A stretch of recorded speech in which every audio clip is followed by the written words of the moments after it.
दर्शन दो भगवान, दर्शन दो भगवान। हे परमेश्वर अंतर्यामी, हे प्रभु कृपा निधान। दर्शन दो भगवान।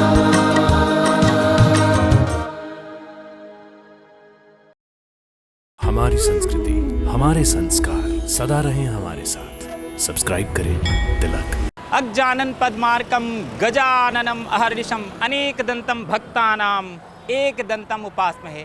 नमस्कार भक्तों, तिलक दर्शन की तीर्थ यात्रा की इस कड़ी में हम पहुंच गए हैं महाराष्ट्र के पुणे के समीप स्थित रांजणगांव महागणपति मंदिर में भगवान गणेश का आशीर्वाद लेने के लिए, जो अष्टविनायक गणपति में 8वें और अंतिम विनायक हैं।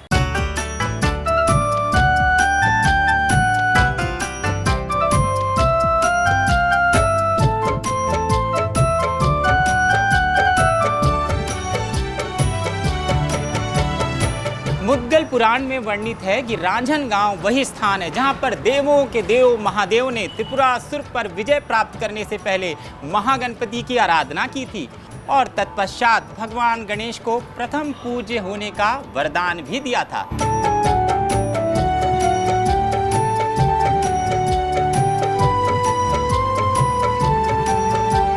गणेश पुराण के अनुसार रांजणगांव के महागणपति को महोत्कट भी कहा गया है, जिनके 10 सूंड और 20 हाथ हैं। भगवान गणेश के इस महास्वरूप को असीम शक्ति का प्रतीक माना गया है। रांजणगांव के हृदय में स्थापित स्वयंभू अष्टविनायकों में से एक भगवान महागणपति की मूर्ति सबसे शक्तिशाली है। यहाँ महागणपति दोनों देवियों रिद्धि और सिद्धि के साथ कमल के फूल पर विराजित हैं। भगवान गणेश की मूर्ति को महोत्कट भी कहा जाता है, जिसका अर्थ महागणपति के विराट, भव्य, दिव्य और अद्भुत स्वरूप से है, जो महाभयंकर हैं, महाभयानक हैं, जो महाकाय सिंह पर सवार हैं, जिनके 10 सूंड, 20 हाथ और अनेक रूप हैं। ऐसा लगता है मानो स्वयं गणेश जी साक्षात प्रकट हुए हों।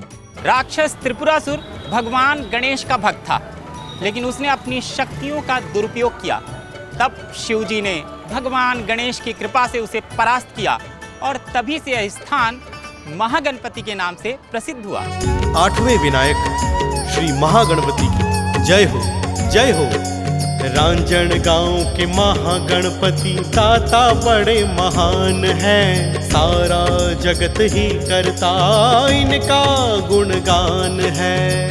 गणेश पुराण में वर्णित है कि ऋषि गृत्समत की छींक से एक तेजस्वी परंतु आसुरी प्रवृत्ति के बालक का जन्म हुआ।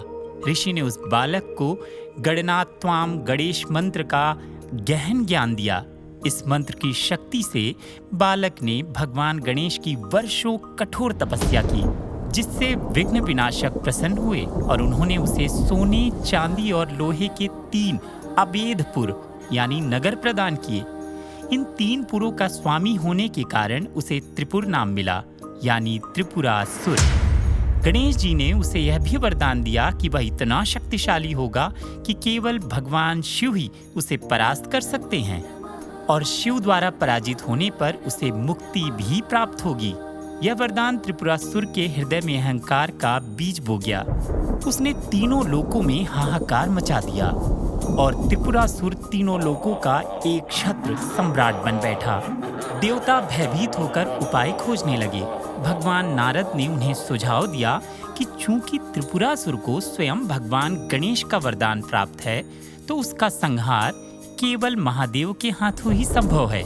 भगवान गणेश ने एक लीला की, जिसके कारण क्रोधित और आग बबूला त्रिपुरासुर स्वयं कैलाश पहुंचा। महाभगवान शिव के साथ भीषण युद्ध किया। इस युद्ध में त्रिपुरासुर ने शिव से संबंधित हर चीज को तहस नहस कर दिया, जिससे भोलेनाथ को गिरिकंदर में शरण लेनी पड़ी। बाद में भगवान शिव को आत्मचिंतन में यह बोध हुआ कि त्रिपुरासुर को हराने में उनकी असफलता का कारण गणेश जी की उपासना का अभाव था। उन्होंने षडाक्षर मंत्र का जाप शुरू किया। इस जाप की शक्ति से उनके मुख से गजानन प्रकट हुए, जिन्होंने शिव को वरदान दिया शिव ने गणेश जी की आराधना और गहन भक्ति में लीन होकर सहस्त्र नाम का जाप किया। अंततः श्री गणेश ने उन्हें रहस्य बताया कि त्रिपुरासुर के 3 पुरों पर एक साथ तीर चलाकर उसे परास्त किया जा सकता है। भगवान शिव ने वैसा ही किया और त्रिपुरासुर का अंत हुआ, जिससे तीनों लोकों में शांति स्थापित हुई। महागणपति की स्वयंभू मूर्ति पूर्वामुखी है और मंदिर का वास्तुशिल्प अद्वितीय है। तभी तो दक्षिणायन और उत्तरायण के मध्यकाल में सूर्य की किरणें सीधा मूर्ति पर पड़ती हैं और इसी खगोलीय घटना को अद्भुत दृश्य कहते हैं। इनके चरणों में आके हर संकट दूर हो जाता है। अष्ट विनायक की महिमा जग ये सारा गाता है। जय जय अष्ट विनायक तेरी महिमा।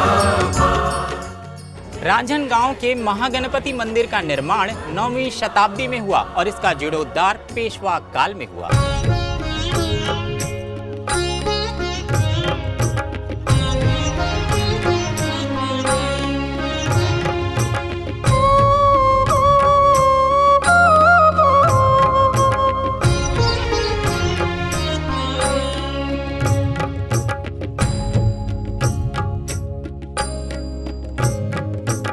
माधवराव प्रथम ने मूर्ति के लिए तहखाने में एक विशेष कक्ष बनवाया और इंदौर के सरदार कीबे ने इसे और भी भव्य बनवाया।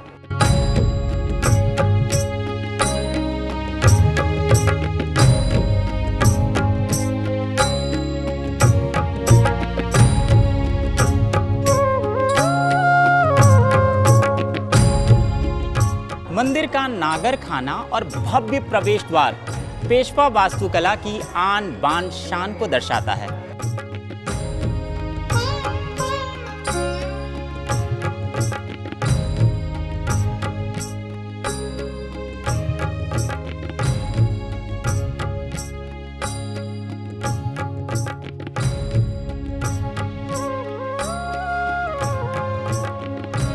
रांझनगांव अपने हरे भरे खेत, सुंदर पहाड़ियों और शांत ग्रामीण परिवेश के लिए जाना जाता है।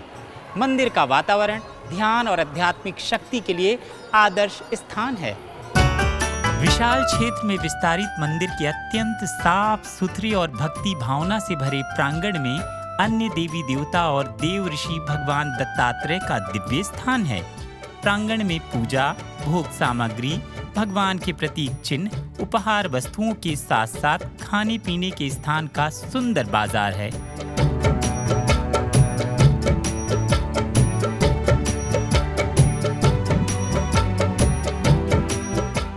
मंदिर क्षेत्र में एक सुंदर हरा भरा उद्यान भी है, जहां भिन्न भिन्न प्रकार के पेड़ पौधों के साथ साथ बच्चों को आकर्षित और उद्यान की सुंदरता को बढ़ाने के लिए पशुओं की अति सुंदर विशालकाय मूर्तियां भी हैं।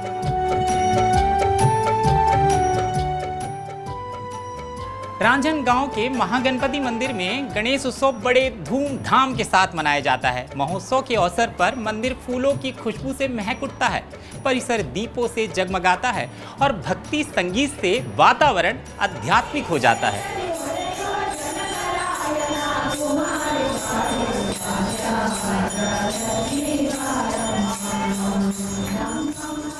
रांझनगांव गणपति मुंबई से लगभग 200 और पुणे से 50 किलोमीटर दूर है। यहाँ पहुँचने के लिए नज़दीकी railway station Pune railway station है। नज़दीकी हवाई अड्डा मुंबई और पुणे हवाई अड्डा है। आप मुंबई और पुणे से बस या टैक्सी द्वारा पुणे नगर राजमार्ग से शिक्रापुर होते हुए रांझनगांव पहुँच सकते हैं। धार्मिक ग्रंथों में वर्णित है कि शास्त्र युक्त अष्टविनायक यात्रा करने से भगवान गणेश आपके जीवन के विघ्न हर लेते हैं और आपको सिद्धि प्रदान करते हैं।